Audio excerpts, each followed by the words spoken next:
5.18 36주년을 하루 앞두고 광주 곳곳에서 다양한 추모 행사가 펼쳐졌습니다. 문화전당한 민주광장에서는 이 시각 현재 전야제가 한창입니다. 올해 5.18에는 광주를 찾는 정치인들이 그 어느 해보다 많아졌습니다. 여소야대 정국이 불러온 변화입니다. 맨부커상을 수상한 소설가 한강 씨는 광주에 태어나 광주에서 유년 시절을 보냈습니다. 80년 5월 광주의 이야기를 그린 소설 소년이 온다도 다시 화제에 오르고 있습니다. 5.18의 진실을 알리기 위해 자신을 희생했던 무명 열사들을 생각하는 기획보도. 오늘은 부산 출신의 노동자 김종태 씨의 삶을 조명해봅니다. 여러분 안녕하십니까? 공식적인 국가기념일이죠. 5.18 민주화운동 기념일을 하루 앞두고 오늘도 추모 행사가 이어졌습니다. 전남도청이 있었던 5.18 민주광장에서는 지금 전야제가 열리고 있습니다. 현장 연결합니다. 송정근 기자, 사람들이 많이 모였습니까? 네, 전야제가 열리고 있는 이곳 옛 전남도청 앞 도로에는 희생자를 추모하기 위해 모인 시민들로 북적이고 있습니다. 보시는 것처럼 많은 분들이 바닥에 앉아 공연을 보고 계시고요. 이렇게 안으로 들어오지 못한 시민들은 바깥에 빼곡히 서서 공연을 보고 있습니다. 80년 당시 잔혹했던 광주의 모습을 증언하는 시민들이 나올 때는 이 시민들이 눈물을 훔치기도 했습니다. 이렇게 전야제 현장은 밤이 깊어가고 어둠이 내릴수록 추모 분위기가 고조되고 있습니다. 5월 광주 기억을 잇다 평화를 품다라는 주제로 열리고 있는 이번 전야제는 다양한 추모 공연이 진행되고 있습니다. 전야제가 시작되기 1시간 전에는 광주 시민 2천여 명이 참여해 광주공원에서 금남로까지 민주주의 회복을 기원하며 함께 걸어왔습니다. 특히 이번 행진과 전야제에는 5월 가족과 백남기 농민 가족, 그리고 4.16 세월호 가족 등이 참가해 서로의 아픔을 보듬어 안았습니다. 전야제에 앞서 5.18 희생자 유족들은 추모제를 열고 임을 위한 행진곡 제창과 추모시 낭송을 통해 억울하게 죽은 영혼들을 위로했습니다.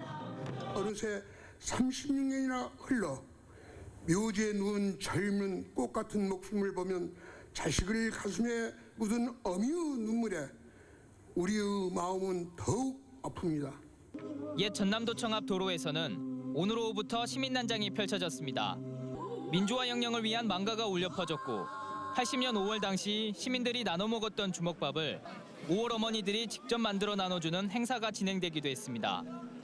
80년에는 이런 주먹밥도 실은 주였다고 이 시민들이 자진해서 그냥 나와갖고 여자들이 주먹밥을 이렇게 해서. 이번 전야제는 제36주년 5.18 민중항쟁에 대한 의견을 기념행사위에 문자로 전송하면 전야제 무대 전광판에 실시간으로 중계되기도 합니다. 옛 전남도청 앞 민주광장에서 MBC 뉴스 송정근입니다. 5월 광주에 정치인들이 모여들고 있습니다. 매년 5.18 때면 반복되는 일이지만 규모로 보나 그 의미로 보나 올해는 이전과 많이 다릅니다. 보도 이계상 기자입니다. 더불어민주당과 국민의당, 정의당의 지도부가 전야제부터 광주에 총집결했습니다. 임을 위한 행진곡 제창이라는 선물을 들고 오지는 못했지만 반드시 관철시키겠다는 의지만큼은 꺾지 않았습니다. 신뢰에 금이 갔는데 어떻게 진심으로 협조할 수 있겠습니까? 그런 점에서 박근혜 대통령의 성의 있는 조치가, 후속 조치가 필요하다 다시 한번 강조합니다. 대통령과 3당 대표의 회동이 이루어지고 이 문제가 의제로 올라온 것부터가 여소야대의 총선 민심이 바꿔놓은 상황입니다. 특히 더민주와 국민의당은 광주의 민심을 외면할 수 없고 광주 정신의 계승자 자리를 놓고 계속 경쟁해야 하는 처지입니다. 이 같은 분위기 속에 올해 기념식에는 야당의 국회의원 당선자 거의 전원이 참석할 예정입니다. 당선자 신분은 아니지만 문재인 손학규 전 대표와 안희정 충남지사 등 야권의 대권 주자들도 5.18 민주묘지를 참배합니다. 올해도 임을 위한 행진곡을 제창할 수는 없지만 반쪽짜리 기념식으로 상징되는 초라하고 위축됐던 최근 몇 년 동안의 5월 광주와 사뭇 달라진 모습만은 분명해 보입니다. MBC 뉴스 이계상입니다. 소설가 한승원 씨의 딸이자 광주 출신 작가 한강 씨가 세계 3대 문학상으로 꼽히는 맨부커상을 수상했습니다. 국내 첫 맨부커 수상도 기쁜 일이지만 그의 작품 세계가 광주의 아픔과 연결돼 있다는 점에서 더욱 큰 의미로 다가옵니다. 박수인 기자입니다.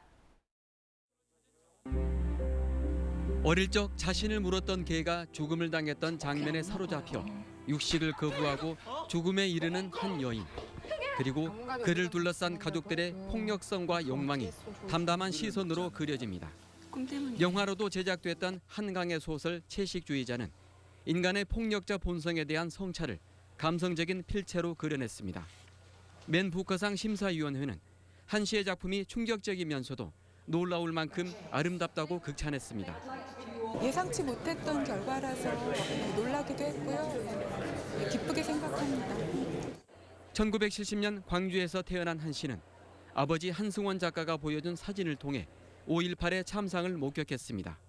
그때의 충격적인 경험은 이후 그의 작품 속에서 인간에 대한 집요한 질문으로 이어졌습니다. 직접적으로 광주의 학살을 그린 작품 소년이 온다에서도 한 씨는 인간의 존엄성과 폭력에 대해 깊은 질문을 던집니다.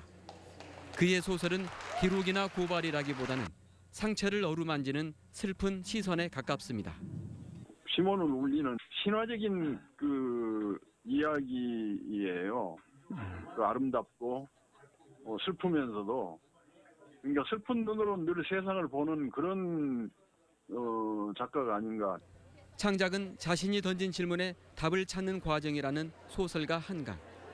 인간의 존엄성과 아름다움에 대한 그의 굳은 믿음은 광주를 넘어 세계인들의 마음에 깊은 울림을 주고 있습니다. MBC 뉴스 박수인입니다.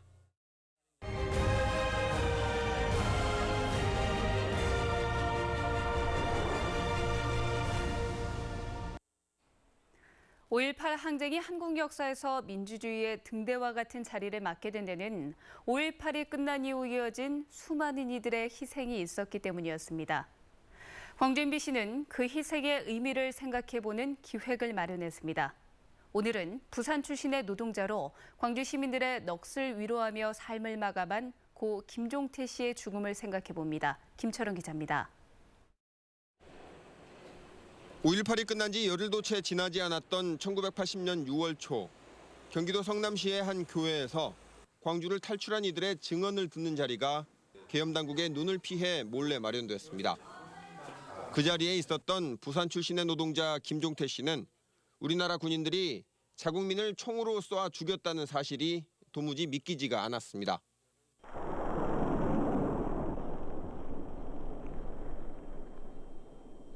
어떻게 한국 군인이 국민을 그렇게 무자비하게 그렇게 죽일 수 있고 그렇게 악하게 행동을 할 수 있는 거냐. 이것은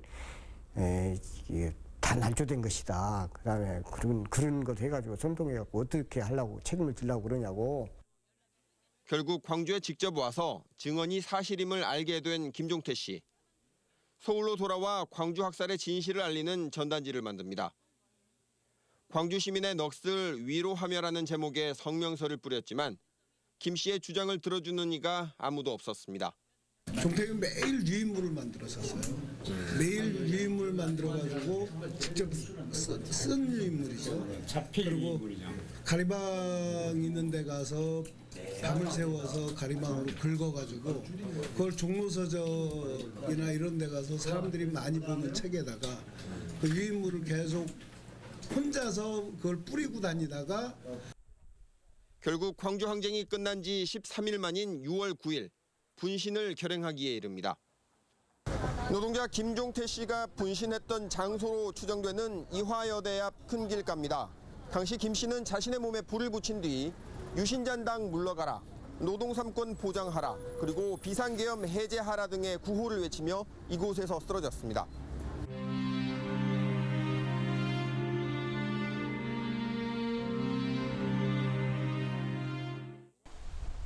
무모한 것처럼 보였던 그의 죽음은 그러나 광주 학살과 광주 시민들의 뜻을 알리는 기폭제가 됐습니다.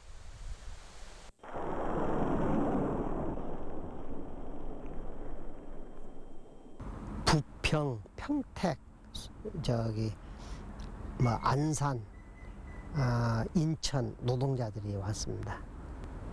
노동자들이 많이 와서 추모에 참석했고 성남 시민들이 왔고 교회 쪽에서 오고 해서 주민교회가 그냥 발 디딜 자리가 없을 정도로 넘치게 와서 추모회를 했고요. 노동자로 일하며 야학을 통해 사회를 바꾸고 싶어 했던 김종태 씨.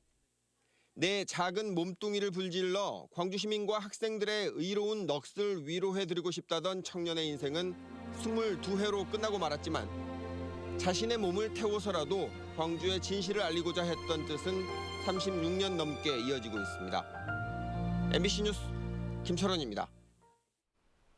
광주 풍영정천에서 어제 오후부터 붕어와 잉어 등 물고기 300여 마리가 떼죽음했습니다. 광주 광산군은 죽은 물고기가 강 상류에서 떠내려온 것으로 보이지만 정확한 폐사 원인을 밝히기 위해서 국과수의 조사를 의뢰했다고 밝혔고 광주시 보건환경연구원은 수질 검사에 착수했습니다.